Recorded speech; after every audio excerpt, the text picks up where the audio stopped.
Hello everyone, नमस्कार सभी को। स्वागत है आपका आपके अपने channel me and my students में। आज हम आपके लिए एक और कहानी लेके आए हैं जिसका नाम है चूहे के पंख, ए रैट विथ विंग्स। और ये देखिए, ये है चूहा और चूहे के शरीर पर पंख उगे हुए हैं। इसके शरीर पर पंख कैसे उगे हैं, इसके पास पंख कैसे आए हैं, और पंखों वाला चूहा लग तो बहुत अजीब रहा है।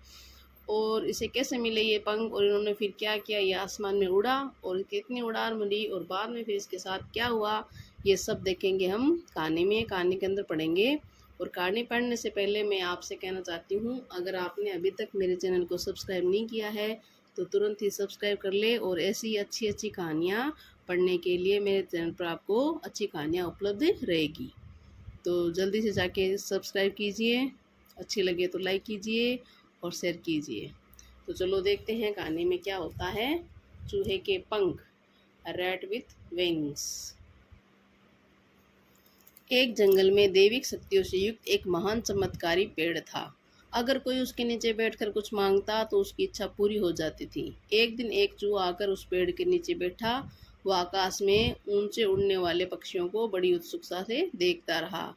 चूहे ने सोचा, ये पक्षी बड़े भाग्यशाली है, उन्हें हम जैसे चलने की आवश्यकता नहीं है, वे कहीं भी अपने पंखों से उड़कर जा सकते हैं।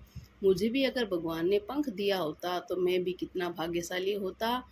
और ऐसा सोचकर चूहा विचारों में खो गया। ये देखो, यहाँ पे चूहा बैठा है और वह ऊपर उड़ने वाले पक्षियों को देख रहा है और उनके बारे में सोच रहा है कि काश मेरे भी पंख होते तो मैं इन पक्षियों की तरह ही आसमान में उड़ता और आसमान की ऊंचाइयों को छूता और बड़े आनंद से जीवन व्यतीत करता। इस तरह मुझे ज़मीन पर भागना नहीं पड़ता और ज़मीन के नीचे नहीं रहना पड़ता।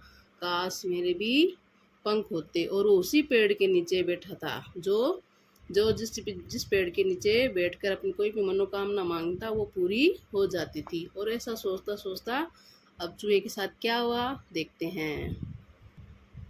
अचानक चूहे के शरीर पर पंख उगाए। तुरंत वह आकाश में उत्तेजित होकर अपने नए पंखों से उड़ने लगा।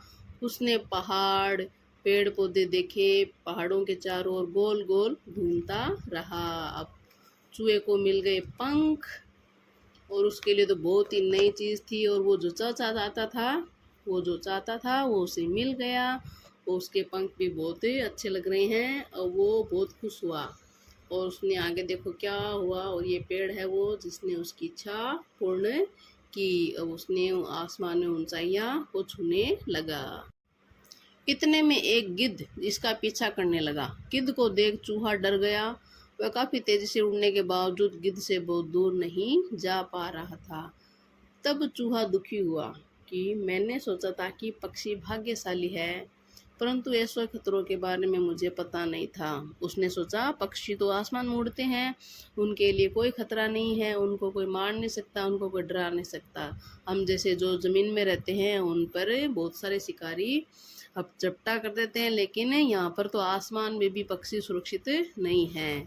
तो इस तरह से देखो, यहाँ पे ये पक्षी है उड़ता हुआ और ये गिद्ध इसका पीछा कर रहा है। चूहा बेचारा डर गया और डरते डरते वो अपनी जान बचाने के लिए प्रार्थना करने लगा। अब देखो आगे क्या होता है। चूहे ने गिद्ध से बच निकलने की काफी कोशिश की, पर गिद्ध ने उसे छोड़ा नहीं। काफी सब्र के साथ चूहे का पीछा करता रहा। अंत में पूरी तरह से थका चूहा उसी दैविक पेड़ के नीचे गिर गया। उसने सोचा, काश मेरे ये पंख नहीं होते जो मेरे लिए सांप बन गए हैं। तुरंत उसके पंख गायब हो गए। झट से वहां के बिल में घुसकर चूहे ने अपने प्राण बचा लिए। तो सौभाग्यवश वह तुरंत उसी पेड़ के नीचे गिरा जो उसकी जो मनोकामना पूर्ण करता था। तो उसने मन ही मन सोचा, काश मेरे पंख गायब हो जाए। तो उसके पंख गायब भी हो गए और उसने अपने प्राण बिल में घुसकर प्राण बचा लिए। और ये देखो, ये चूहा है उसी पेड़ से प्रार्थना कर रहा है पेड़ के नीचे कि काश मेरे पंख है वो गायब हो जाए, ये पंख मेरे लिए अभिशाप बन चुके हैं। और इस तरह से चूहे ने प्रकृति ने जैसा जिसको बनाया है उसको उसी में ही खुश रहना चाहिए।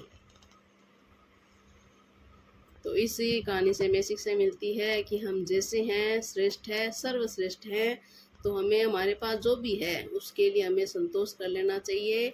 हमें अति महत्वाकांक्षी नहीं होना चाहिए। जैसा भी हमारे पास उससे ही संतुष्ट होना चाहिए। दूसरों की तरफ देख के हमें मन में ईर्ष्या या द्वेष की भावना नहीं रखनी चाहिए।